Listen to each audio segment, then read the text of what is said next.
هو انت بتعمل ايه يا معلم؟ بلعب سويت كوينز. سويت كوينز ده انت مساعد كفته، ما تيجي يا ابني تساعدني في الفيديو اللي بنحضره. ما قلتليش هو انت ناوي على ايه بعد تسويب العموله؟ والله بصوا، في ناس عايزين ابدا سلسله الدروب شيبنج، ناس تانية عايزين اكمل سلسله الفريلانسنج خصوصا بعد فيديو خمسات كان جامد قوي. في ناس تالتة عايزين اكمل سلسله التسويب العموله بس حاجه تانية غير امازون، فانا لسه ما قررتش بصراحه. بس بقول لك ايه، السلسله كانت جامده بصراحه، انا انبهرت. عيب عليك يا معلم، اخوك برضو مش سهل، بس قعدت احضر فيها كتير قوي والله، عشان كده لازم السلسله اللي جايه تبقى في نفس المستوى ويمكن اعلى كمان. ايه ده؟ ايه في ايه؟ لا دي كومنتات على الفيديوهات. ايه ده في ايه؟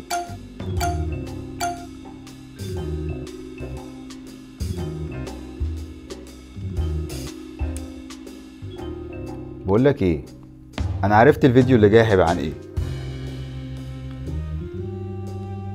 قوم اعمل لنا كوبايتين شاي، يبقى عندنا طلعه يا معلم. تدخل انت ولا ادخل انا؟ خش انت. بسم الله نبدأ ويلا بينا.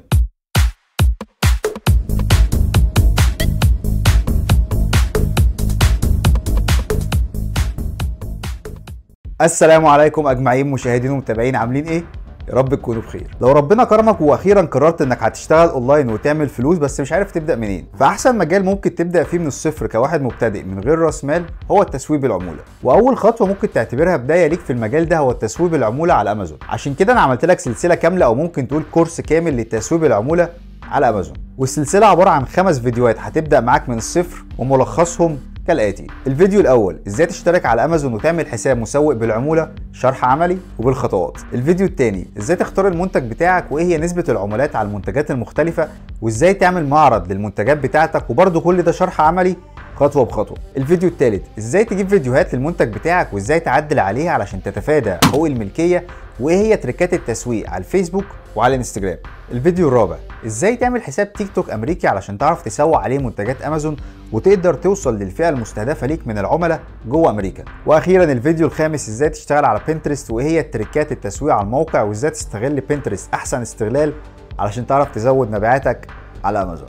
وبفضل ربنا والحمد لله السلسله كان عليها تفاعل كبير جدا فوق ما انا كنت متوقع، وبناء على هذا التفاعل فانا قررت اعمل لكم الفيديو ده عن اكتر الاسئله اللي اتكررت في الكومنتات. فلو الفكره بتاعت الفيديو عجبتك اكتب لي تحت في الكومنتات عشان نثبته معانا كل فتره ويبقى وسيله للتواصل مع بعض واجاوب لكم على كل الاسئله اللي انتوا عايزينها.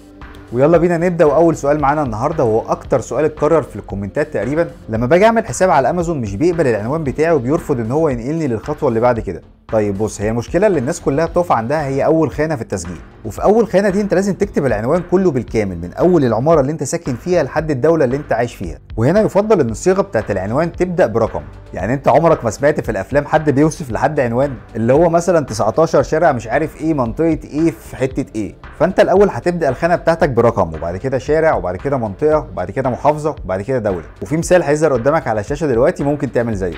السؤال اللي معانا بعد كده: بدخل على موقع امازون ومش بلاقي برنامج التسويق بالعموله علشان ابدا امشي في الخطوات اللي انت بتشرحها.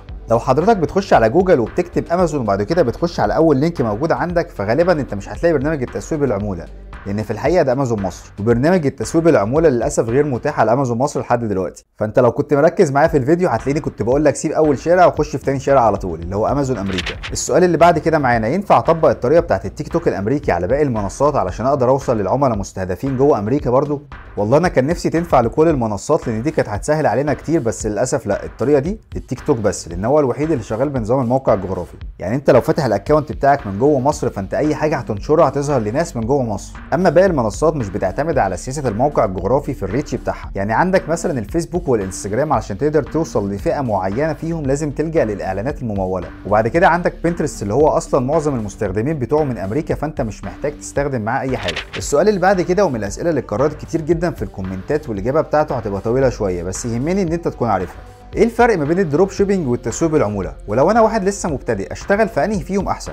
بص يا معلم، الاثنين بيعتبروا شكل من اشكال التجاره الالكترونيه بس الفرق ما بينهم كبير جدا. التسويق بالعموله زي ما شرحناه في السلسله بتاعتنا ان انت بتسوق لمنتج معين موجود على موقع ما، وليكن مثلا امازون. حضرتك بتروح تعمل اكونت على الموقع ده وتاخد لينك خاص بيك انت بس، وبتبدا تنشر اللينك ده على صفحات السوشيال ميديا، واللي بيدخل على اللينك بتاعك ويشتري منه المنتج حضرتك بتاخد عموله. طيب ايه مميزات النوع ده من التجاره الالكترونيه؟ اول حاجه ان انت مش مطلوب منك اكتر من التسويق، يعني لا تشغل بالك بفتره شحن ولا بتاخد فلوس من العميل نفسه. انت كل اللي بتعمله بتاخد العميل توديه الموقع، وهم هناك بيتصرفوا مع بعض، وانت تاخد نفحتك وتتكل على الله. يعني انت هنا مش بتتواصل مع العميل نهائي. وتاني ميزه من مميزات التسويق بالعموله ان انت مش محتاج اي راس مال علشان تبدا في الشكل ده من التجاره. كل اللي حضرتك محتاجه ان انت تعمل صفحات على السوشيال ميديا تبدا تنشر عليها صور وفيديوهات للمنتج بتاعك مع اللينك بتاعك، وشكرا على كده. طيب ايه بقى عيوب التسويق بالعموله؟ ان الارباح بتاعتها بتكون ضعيفه شويه، لان انت بتاخد نسبه صغيره من ثمن المنتج، فانت محتاج تبيع كتير قوي علشان تعمل مبلغ محترم. تعالى بقى نتكلم عن الدروب شيبينج، وهنا الوضع مختلف شويه، لان انت بتبيع مش بتسوق. حضرتك بتروح تدور على منتج معين انت شايفه من وجهه نظرك ان المنتج ده ناجح وانت هتعرف تسوقه. طيب المنتج ده انا هدور عليه فين؟ في مواقع كتير جدا بيبقى عليها مصنعين وموردين للمنتجات، واغلبها بيكون في الصين. يعني مثلا عندك موقع علي بابا وعلي اكسبريس، وفي غيرهم كتير جدا على فكره. وبعد ما بتلاقي المنتج بتاعك بتروح تتواصل مع المورد او المصنع بتاع المنتج ده، وبتتفق معاه ان انت هتشتغل معاه دروب شيبينج. وبعد ما بيتم الاتفاق ما بينكم حضرتك بتروح تعمل حاجه اسمها متجر الكتروني، وده غير المعرض اللي احنا كنا عاملينه، ده حاجه وده حاجه. والمتجر الالكتروني بتاعك ده لازم يكون شامل كل حاجه عن المنتج، يعني لازم تكون حاطط صور كفايه للمنتج تكون واضحه ومن جميع الزوايا، ووصف شامل للمنتج بتاعك واستخداماته، واشكال والوان ومقاسات المنتج لو في منه اكتر من مقاس واكتر من لون، ولازم تكون موضح فتره شحن المنتج هتاخد قد ايه. والاهم من ده كله بقى ان انت لازم تكون حاطط سعر المنتج على المتجر بتاعك، والسعر هنا بقى انت اللي بتحدده. يعني هو ممكن يكون بيتباع على الموقع الاصلي بتاعه $1 وانت حاطه على المتجر بتاعك ب$10، وطبعا ده معناه ان انت لازم تبقى حاطط وسيله للدفع على المتجر بتاعك. ومش عايز اقفلك واقول لك ان النقطه دي بالذات هي قصه وحكايه وروايه، وكل الحاجات اللي انت سمعتها دي لازم تكون متوفره في المتجر بتاعك، لان هنا وعلى عكس التسويق بالعموله العميل بيتواصل معاك انت مش مع المورد. بعد بقى ما بتخلص كل الحدوته اللي انا قلتها لك دي بتروح تسوق للمتجر بتاعك على منصات السوشيال ميديا، واول ما ربنا يكرمك وحد يشتري منك المنتج ده ويدفع لك فلوسه حضرتك بتروح للمورد بتاعك وتعمل اوردر ببيانات العميل اللي اشترى منك، وهو بيشحنه له على هناك. وطبعا انت مكسبك في الموضوع ده ان انت بتاخد فرق السعر ما بين سعر المنتج عند المورد وسعر المنتج على المتجر اللي انت حاطه. وهو ده بقى الدروب شيبنج باختصار شديد جدا جدا جدا جدا، وحط تحتيها مليون خط. طيب ايه بقى مميزات الدروب شيبنج؟ ان معدل الربح بتاعه بيكون اعلى كتير جدا من التسويق بالعموله. طب ايه بقى عيوب الدروب شيبنج؟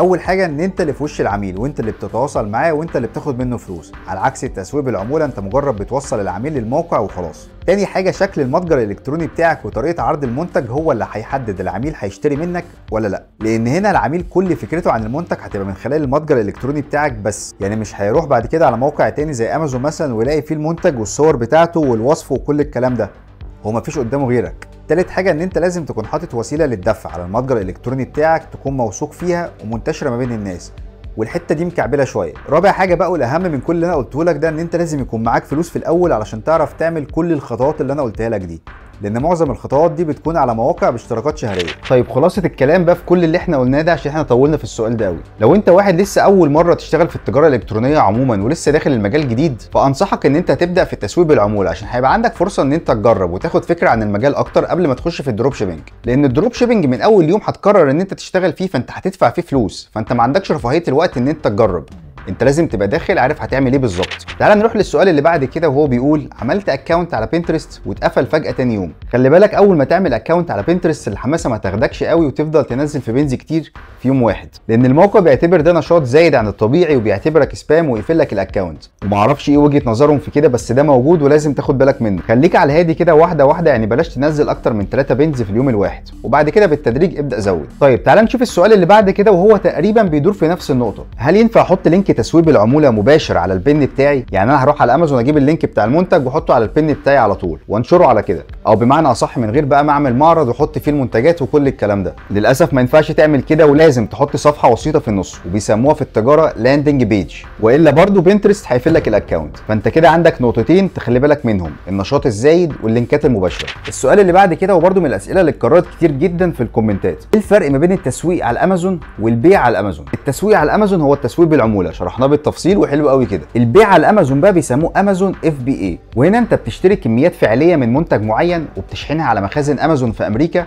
بتروح على الامازون تعمل حساب بائع وتبدا تسوق على الامازون نفسه. يعني انت هنا تعتبر البائع مش المسوق. وطبعا الموضوع ده انت بتحتاج فيه راس مال في الاول لانك بتشتري كميات فعليه من المنتج. ودي كانت اكتر الاسئله اللي اتكررت على سلسله التسويق بالعموله. لو فكره الفيديو عجبتك اكتب لي تحت في الكومنتات، ولو في اي اسئله تانية عندك برضو اكتبها لي تحت في الكومنتات وهحاول اجمعها لكم في فيديو تاني ان شاء الله. وهسيب لك لينك الانستجرام بتاعي تحت في الديسكربشن اللي حابب يتواصل معايا، بس ما بردش على حد من غير ما يعمل لي فولو. معلش، بيزنس از بيزنس. وبس كده يا معلم، ده كان الفيديو بتاع النهارده. لو الفيديو عجبك انزل تحت دوس لايك، ولو انت لسه ما اشتركتش في القناه انزل اشترك وفعل زرار الجرس عشان تفضل دايما معانا على التراك. اشوفكم الفيديو الجاي. سلام.